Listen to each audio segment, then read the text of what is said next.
perspective, where's the person at?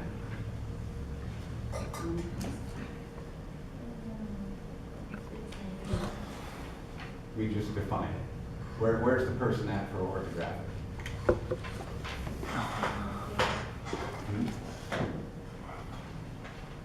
Okay, so the question to Jess was, if you weren't listening, is what's the difference, the primary difference between perspective and orthographic projection? There's one difference. And Jess is kind of hitting all around it. It's where the reader's at, right? Where's the reader at in perspective projection? You define that location. Where's it at in orthographic? At infinity. That's the difference between the two. Amy, what is your line of sight? When we say line of sight, what does that mean? Or ray of projection? Or grade projection? Line of sight. I honestly don't know. Okay. Let me help you with this. I use the analogy when I'm looking at something, I have little laser beams coming out of my eye that etch the shape. Is it, like you said, where you stand and you focus on the little edges of the shape to draw it? Yeah. Kind of. Yeah, our line of sight or ray of projection comes from the reader and it defines vertices, edges, these types of things. Andy, what is a plane of projection? What? What is a plane of projection? Is that A plane of object that's projection is one of the views that the user has of an object. Like, I don't know how to say that right now. has to deal with the glass box. It's one of the panels of the glass box with the item in it from one side or the other. Like, I know what it is, man. I can't. It's an imaginary piece of glass that sits between us and the object. That's There we a plane go. of projection. And that's where our line of sight etches that shape. I cannot vocalize it right now. David, what does a fold line represent on a multi-view drawing? If you wouldn't put it on there, but what does a fold line represent? The fold line of the two panes of glass, so it makes the box of the shape. Mm-hmm. Yeah. So it represents the unfolding of the glass box or the edge of your plane of projection. If you want to look at all these definitions, I think page 499 kind of shows them all. Right here. Okay. 3 more questions then. That kind of covers our projection theory. We have 3 planes of projection that create 6 views. Cheryl, do you know our 3 planes of projection? Front, trunk, and sides. Okay, that's it. It's not the terminology your text uses, so let's get the terminology out there because this will be a test question. I can guarantee you that. Okay. There's 3 planes of projection. You have the frontal plane. Okay, that's what on here is represented by the F's. Frontal plane creates the front and rear view. What are the? No, I can't ask that one. Horizontal. Now, you have the horizontal plane of projection, which creates the top and the bottom view. The profile, or what you said was a side, is called the profile, and that creates the left and right views. Great, I got 3 questions left and 3 left in the front. Abed, if I'm looking on the horizontal plane of projection, so the top and bottom views, what 2 dimensions are displayed? The depth and length. Well, what do you mean by length? Because generally we have what we call depth, width, and height. Okay, width and depth. Okay, so these 2 are in the horizontal plane of projection. Elise, how about the frontal plane? What two dimensions are in the frontal plane? Height and width? Yep, height and width. That's your front and rear views. Lisa, that would leave you the last one, the profile view. Which two dimensions are in the profile plane of projection? Would be the depth and height. Depth and height. Good. Good deal. All right, we're going to look at a little more shapes and how we project them and some conventions that go with them today. So we're going to start right after our circles yesterday. I don't have the page number. We're going to start on, well, let's do a quick review on page 525 because a lot of what we're going to talk about results off of this convention. So let's start on 525. So we mentioned this convention yesterday, where we have a circular surface that comes into a linear surface. If it comes in at a tangent location, we do not project that as a plane change. We do project it as a plane change if a circular shape comes into a linear shape and it is not tangential. Now, this causes some problems. It's a good thing for the reader because these are self-locating curves. Really, I don't even have to locate the center. All I've got to say is, you know, your tangent here, and they've got it. And they can build that shape. Now, the problems that occur on this happen in the projection process. Since we're saying your tangent, we're not projecting you, we get some weird results. So let's look at our convention to handle those. And first, we're going to start to show you the problem. So let's go to page 529. Look at figure 1028.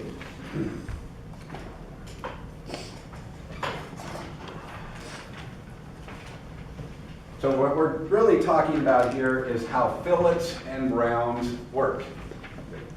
Does anybody know the definition of a fillet?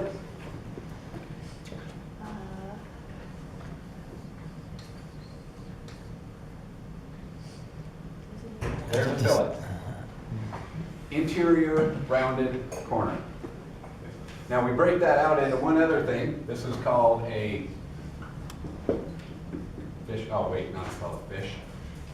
I was gonna say a fillet is a slab of fish earlier. A fillet. Okay. Now if I take and do an exterior rounded corner, we call that a round. So that's kind of how we define between the two. In essence, really they are the same thing. We are taking a square corner and we are rounding it off in a tangential configuration for either safety or strength or something of that nature, mostly safety. Because we make the edges sharp, people get cut off. Now, when we do that, remember, these are all tangent, right? So if I take a shape like this piece of, looks almost like a piece of channel, okay, all those corners are all rounded, so they're fillets and rounds. Here would be my front projection. If I follow the tangential convention where I do not project tangent corners, this is what that thing projects as. A blank rectangle, because everything's rounded on it. Now obviously this thing has some height to it that we have to define. So when this happens, when you have fillets and rounds, and this is the only time that you'll do this, you project the fillet or round as if it wasn't there. You leave the profile view to define the fillet and round, but you project it as if it isn't here in this view. Now, how do you project it as if it isn't there? That's shown on the figure before, the page before. Okay, so they give you an example right here. So if we followed convention on this guy, okay, notice that everything's rounded or filleted through here. Okay, so what they're doing is they're saying, come in and take this corner, and we are going to project it up here and up here as if it was still square. And then project that surface up to your object. Okay. Keep in mind, they will still have this view. So you're still doing it correctly. They'll have this and oh, I got a fillet right here, I got a round right here.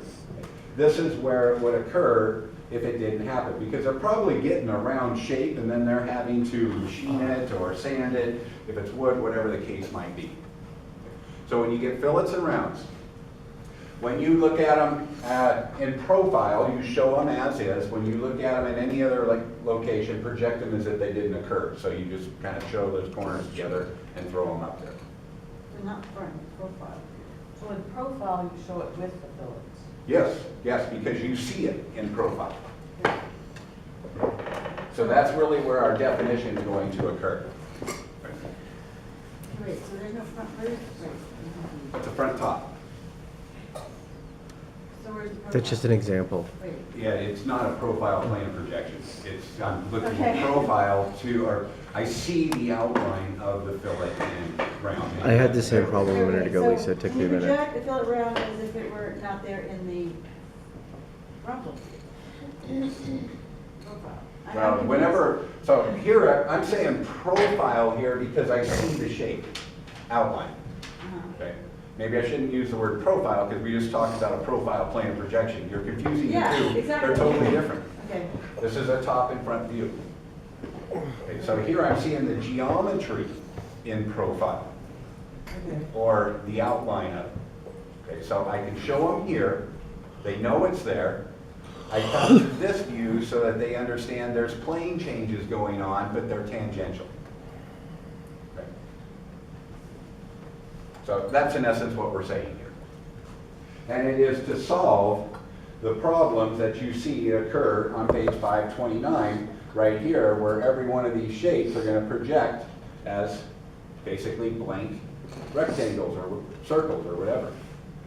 Do you make any additional notations regarding them? Yeah, we might put notes on the bottom, all fillets and rounds, radius. You've seen that a few times? Mm-hmm.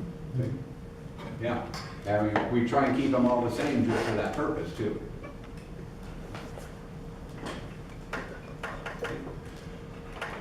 So that's basically how we handle fillets and rounds.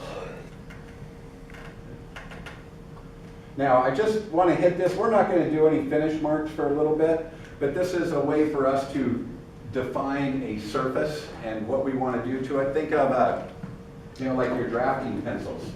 Parts of them are straight. This one down here, it's got this little kind of hatch pattern on it. It's called a diamond knurl, so you can grip it. Well, when we do finish marks, we've got a whole bunch of different ones. We're going to use this one when we get into it. So maybe just circle this, because we're going to do finish marks here later this semester. In essence, that one looks like a little V, that's an 8 by an 8 at 60 degrees. That is a general finish mark. So whenever you see that, and you will see this with the point on the surface being indicated, and you see it wherever that surface is shown. That will reference back into some general notes, and we'll say, hey, you need to sand this with 500 grit paper, or finish it to 75 micro inches, something of that nature. Produce 1/8" diamond knurl. And it's a way for us to define how we are going to produce a finish on a surface. Okay. Now, we won't do it for a little bit. I'll remind you when we got this when we come back to it. Okay. But I just want to hit it while we're on this page. So, in essence, you will see this wherever you see the edge view of this surface. It may appear 3 or 4 times if you have 3 views. It will all be talking about the same surface. But we're just going to kind of leave that one for a little bit, other than know you're there. All right, we have another convention that has to deal with fillets and rounds. It's called a runout. The text on this is on page 530. And let me just define it. A runout. What is a runout? A runout is a fillet or round that intersects a curved surface. A fillet or round that intersects a curved surface. That's called a runout. Now, why is there a special case for this? If you have 2 linear surfaces that meet and we want to round them, all we do is we come in and create that little circle that's tangential in both places, correct? Does that fillet or a round? Now, if you try and bring that into a curved surface, though, that fillet will wrap around that surface because it's not linear. Okay? And we call that what's called a runout. And it's kind of, you got to try and visualize this. So in essence, what we're talking about here is I have a cylinder. Let me back away a little bit so you can see this. So if I have a cylinder here and I put another device right into it. Now, if I went to fill it, try and hold this stuff, but I want to fill it this edge right here, okay, this one. Now, as I fill it that, you can kind of see as the radius goes, it's pulling away from the can you even see that? Much? Yeah. Okay.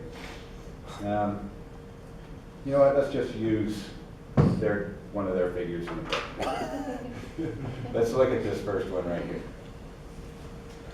So here I have a linear surface coming into a curved surface. So as I start to fill it this guy right in here, as I come in here, you know this is bottom one is pulling away from the curve, right? One's coming up into it more in a linear fashion, but the bottom one's curving away from it. As it comes down into here, it's going to curve and start wrapping away. So we leave it to the machinist to kind of smooth that surface out because we really don't know where it's going to stop. I mean, we can project it and find it exactly, but it's not worth our time. So we do it with what's called a runout. It is displayed in these drawings. I'll go back to 1061. This is where they show you how to draw it. So let's compare how the two would project. So here's the same thing that we just looked at. I have a linear surface coming into a cylinder. This is the way it would normally project. This is the tangent location. We got to leave that line off. Okay, so that's gone. Notice it's gone down here. But we're going to fill it that thing, and so we do a little curve that shows how that fillet is going to match. That little curve tells them, hey, you're getting a fillet. There's the radius of it. The curve is drawn due to the radius of our fillet. They describe how to draw it right above this in this figure. What you do is you find the point of tangency. So you project it as if it wasn't there. Okay? Find the point of tangency. You then bring that point down and you draw a curve through a quarter of a circle, or 45 degrees right here. And that curve is equal to the radius of the fillet. Now they have a convention with it also, because if you have large ones, they can blend clear around an object, clear to a quadrant location. If you have a small one, they go fairly quickly. So they use a convention for small fillets and large fillets. But that begs the question, what's large and what's small? Because large and small is really relative. It really is. I mean, if I'm doing home building, I think a large thing is a backhoe. Well, if you come to a mine site, a backhoe is a toy. I mean, it's something you play with in the sandbox because it's puny, but it's large here. So it's kind of relative what large and small are. What I'll tell you on this convention, when you're looking at large and small, look at the two pieces, and you want to look at the sizes of them as they meet. Okay, and let me kind of explain this. We use what's called a 25% rule. Okay, and before I jump in, let me just kind of show you in figure 1062. Okay, we have a whole bunch of them here. I'm not showing you the right spot. I want to get on the top here. Right here. Notice that this runout is curving up, and this one's down, or they're curving away from each other. And then if you come over here to C and D, notice they curve towards each other. Okay. Well, that's based on the size of it. Now, we use a 25% rule. By that, if an object that is coming into it is 25% less than the size, we curve them away. If it's greater than that, then we curve them together. And let me just give you an example on the first one. Let's say my cylinder here, on this guy, let's say I have a diameter of 1. Okay, so I know the size of it. Now, I'm going to bring this guy into it. Notice that as I come in, this right here is coming in tangential. So that dimension has got to also be 1, right? Now, when I look at the fillet of it, if I do a fillet with a radius of 0.125, an 1/8 fillet, what you want to look at, here's my diameter of 1, is an 1/8 less than 25% of the size of that cylinder or greater than 25%? Gotta be less. It would have a radius of a quarter to be 25%, right?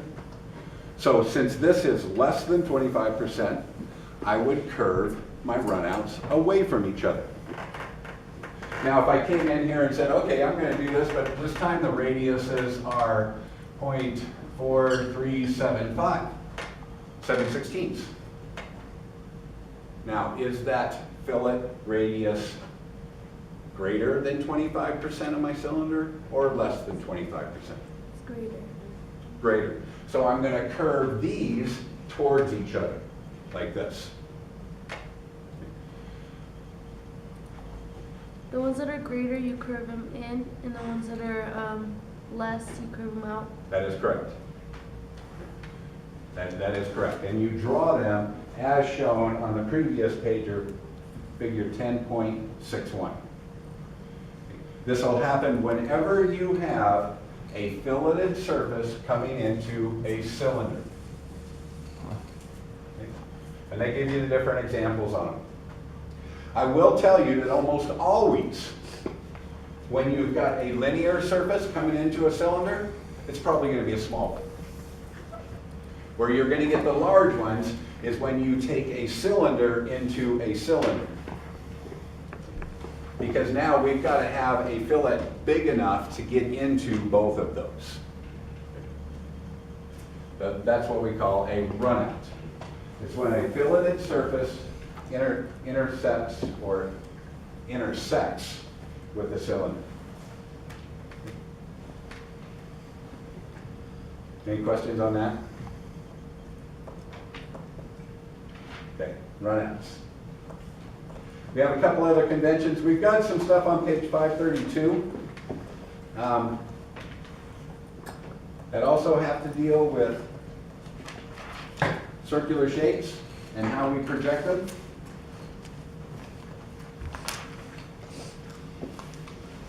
I'm just going to hit this lightly because after I finish talking on this, we're going to take a break and I'm going to draw a couple figures for you off of G4. And they will take part of these conventions right here. So what this has to do is projecting cylinders. Now, what I want you to kind of pay attention to on this page is two things. One, if I truncate a cylinder and I cut it all the way through, so look at this one, we're coming from quadrant to quadrant, the cut goes all the way through. Notice the result here. I get a full ellipse. Now, if you take that cut, let's say this thing actually comes up, and I'm going to cut it a little bit different. Okay. So now I'm going to cut it like, say, here. Okay. So let's truncate it right there. This might look familiar to you. You have one of your drawings that looks like this. Now, how's this going to project this surface right here? You're going to base it on this fact. If I go from here all the way through it, I will get a true ellipse. This cut does not go to even the halfway point. So it's only really going to be, maybe something like this. I would have to make that cut to the center line or quadrant location to get to that portion of it. Okay, that would be a cut that came right there on the center point. If I go all the way, I get the full ellipse.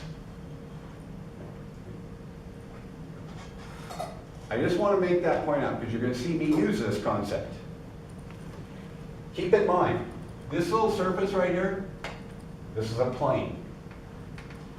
What's a plane? Plane is an infinite two-dimensional surface. A surface is a defined portion of a plane. These things can be infinite. We have pencils, we have erasers. We can extend these planes when we come into it. We can shrink them down to help us solve problems. I'm going to use this. This goes into concept with this down here, where they're talking about projecting this surface. Here's a rounded circle. It's cut halfway. Well, it's cut more than that. But how do you project this? The author kind of does this a little bit wrong. Really, all you need to project is 3 points. You need a quadrant, and a center point. So in essence, if I looked at that in the top view, if I was projecting, I would project that point, and that point. I now have enough information to draw this thing. That's what we want to project. And this will transition directly to CAD and the tools we have in CAD to produce these ellipses. So that's what we're looking for. We can always take a curved surface and go this method. This is what the author's talking about with irregular curves or curves that don't have a constant radius. We project these by breaking them down into points. We've got to have two views. So I've never really looked. I'm guessing that this view and this view were given. Notice on here, all they did was they came in and just identified points equal 1 through 10. They took that surface and just broke it into points. Now from that point, they projected straight over and found all those points over here. We can do that. Remember, rule 5, I think was, if I can find a point in 2 views, I can find it in any view. So if that's the case, I know these points in these 2 views, I project and build the curve in this view. And this will work for any curved surface. Can I ask a question then? Then go to this figure 1064. Okay? Look at the point number 1. Mhm. Why did he put it there? I mean, it doesn't line up with the view on the right, because it would be up on the pink line. I mean, it doesn't line up, so why didn't he just pick that point? I think it's a typo, because if you look, 1's supposed to be at the quadrant point here. Yes, and so it's not And it there. hits the quadrant here, and then they got a little dot that's a little off the quadrant down there. That's a misprint. Okay, so we can't read our book basically. Somebody going, okay, I'm missing something here, and I didn't that. No, it's right there. It's right on that It's not quadrant. booked. Okay. Overall, Lisa, Okay. let me put your mind at rest. Okay. This book has very few errors compared to most of them. So,